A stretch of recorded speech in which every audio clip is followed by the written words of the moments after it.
اعوذ باللہ من الشیطان الرجیم بسم اللہ الرحمن الرحیم۔ السلام علیکم ورحمۃ اللہ وبرکاتہ۔ کیسے ہیں سب لوگ؟ اللہ کی ذات سے امید کرتی ہوں کہ سبھی اچھے ہوں گے۔ چلیں اب ہمارا پڑھنے کا ٹائم ہو گیا ہے۔ دیکھیں یہ ہمارے 6 رکوع ہو چکے ہیں اور 55 آیتیں۔ آج ہم 55 آیتوں سے آگے پڑھیں گے۔ قل یعنی کہو، کہہ دیجئے۔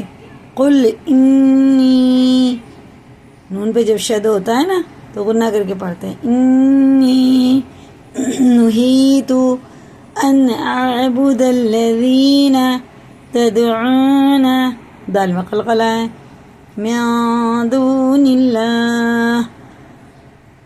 اللہ کا لام زیر سے ہے، الف اور یہ لام چھوڑ دیں گے، حرف شمسی میں سے ہے، واو ساکن سے پہلے پیش ہے، الٹے پیش کی طرح کھینچ کے پڑھیں گے، ٹھیک ہے نا۔ من دون اللہ، اور یہ نون ساکن کے بعد دال آ رہا ہے تو یہ حرف اخفا میں سے ہے، ٹھیک ہے نا۔ قل لا اتبع اہواکم قد ضللت اذا،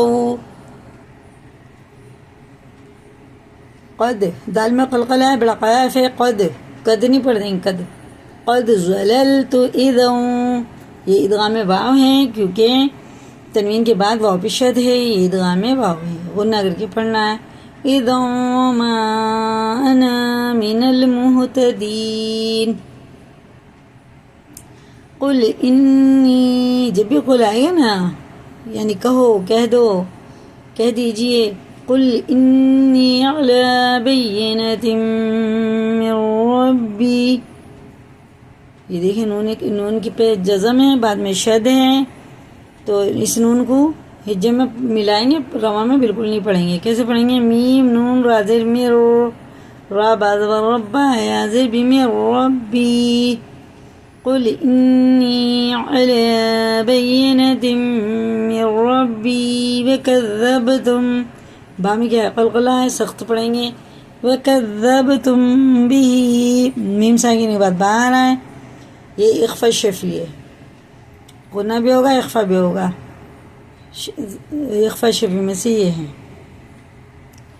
وَكَذَّبْتُمْ بِهِ، یہ اخفا ہے، اخفا کے بھی 15 حروف ہوتے ہیں، تنوین و نون ساکن کے بعد اخفا میں سے کوئی حروف آئے گا تو غنہ اور اخفا کر کے پڑھیں گے، یہ ہم نورانی مقاعدے میں پڑھا چکے ہیں، پھر دکھاتے ہیں۔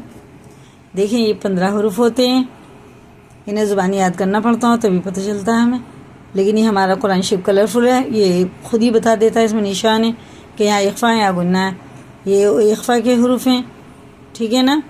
تو اگر ان تنوین نون ساکن کے بعد ان میں سے کوئی بھی حرف آ جائے تو اخفا ہوگا، یعنی ناک میں لے جا کر اس کی آواز کو ایک الف کے برابر کھینچ کے پڑھیں گے۔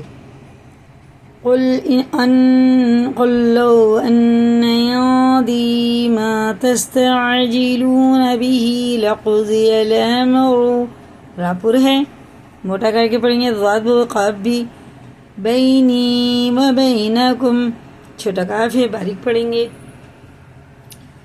دیکھیں یا ساکن سے پہلے زبر جو ہوتا ہے نا اسے جلدی پڑھتے ہیں، اس کو حرف لین بولتے ہیں، با زبر بئی، با زبر بئی، یہ دونوں ایک ہی چیز ہیں۔ امر بینی، اور دیکھیں یا ساکن سے پہلے زیر ہے تو کھڑے زیر کی طرح کھینچ کے پڑھیں گے ایک الف کے برابر، اور زبر ہے یا ساکن کے بعد تو یہ حرف لین ہو جاتا ہے، اسے جلدی پڑھتے ہیں، بہت دھیان رکھنا ہے، ہماری یہ چھوٹی چھوٹی غلطی ہمارے لیے گناہ کا سبب بن جاتی ہے۔ امر بینی و بینکم واللہ اعلم بالظالمین، یہ ہے عین، وہ نون ساکن کے بعد دال آ رہا تھا، یہ بھی اخفا ہے، ٹھیک ہے نا۔ ابھی میں نے پیچھے دکھا دیا، الف سے پہلے زبر ہے تو کھینچ کے پڑھیں گے الف کے برابر، یا ساکن سے پہلے زبر ہے تو یہ حرف لین ہے، جلدی پڑھیں گے۔ الف سے پہلے زبر، یہ بھی الف مدہ ہے، یہ مد منفصل ہے کیونکہ اس کے بعد الف آ رہا ہے، الف سے پہلے زبر ہے، یہ الف مدہ ہو گیا، اور یہ اوپر مد ہے، مدہ یعنی ایک الف سے زیادہ کھینچ کے پڑھنا، اور پھر یہ مد بھی آ رہا ہے تو 3، یہ ہمیں 4-5 الف کے برابر کھینچ کے پڑھنا ہے، اور یہ بھی الف مدہ ہے، الف سے پہلے زبر، اسے بھی ایک کھڑے زبر کی طرح کھینچ کے پڑھنا ہے۔ چلیں، اور یہ واو ساکن ہو جائے گا آیت کی وجہ سے، ہوا نہیں ہوئے گا، ہو وَعِندَهُ مفاتح الغیب لا يعلمها الا هو ہے نا، ہوا تھا نا، ہو آیت آ گئی تو الا هو. وَيَعْلَمُ مَا فِي الْبَرِّ وَالْبَحْرِ، دونوں راز زیر سے باریک پڑھی جائیں گی، ٹھیک ہے نا، جیسے لکھے ویسے.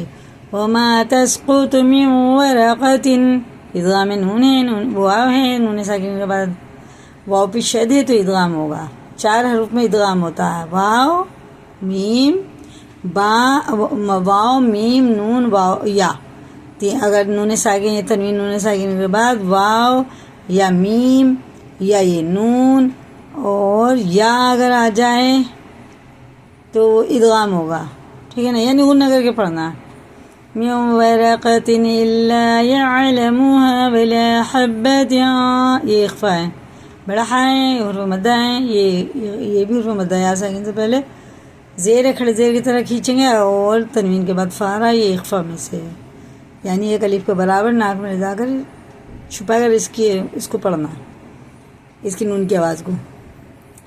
إلا يعلمها ولا حبة في ظلمات الأرض، را پورے زواد بھی پورے ہیں، جب بھی زبر اور پیش کے ساتھ را ہوتی ہے تو پور ہوتی ہے، یعنی منہ بھر کے موٹا کر کے پڑھنا. أرض ولا رطب، دیکھیں را پورے ہیں اور تو میں بھی خلقلہ ہے، اس کے مخرج ٹکا کھا کر الگ ہو جاتے ہیں اور اس واو میں ادغام ہے.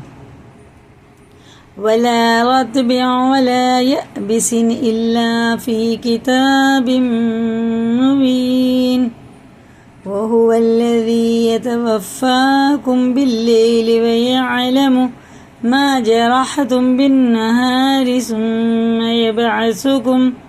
ثم يبعثكم فيه ليقضى أجل مسمى. آیت نہیں کریں گے تو اخفاء ہوگا. مسمى ثم إليه مرجعكم ثم ينبئكم بما كنتم تعملون. دیکھیے ابھی ہمارے 7 رکوع ہو چکے ہیں، 55 آیت سے ہم نے شروع کرا تھا، اب یہ ہو گئی 60. کتنی آیتیں پڑھی ہم نے؟ صرف 5 آیتیں پڑھی ہیں آج بھی. اسی کو یاد کریں، لائک کریں، دوسروں کو بھی شیئر کریں، اگر نئے چینل پہ سبسکرائب کریں اور کمنٹ میں اپنی رائے بتائیں. اللہ تعالی ہم سب کو صحیح معنوں میں قرآن پڑھنے والا بنائیں، ہم سب کی جائز دعاؤں کو قبول فرمائیں، آمین ثم آمین. کل تک کے لیے اللہ حافظ، السلام علیکم ورحمۃ اللہ وبرکاتہ.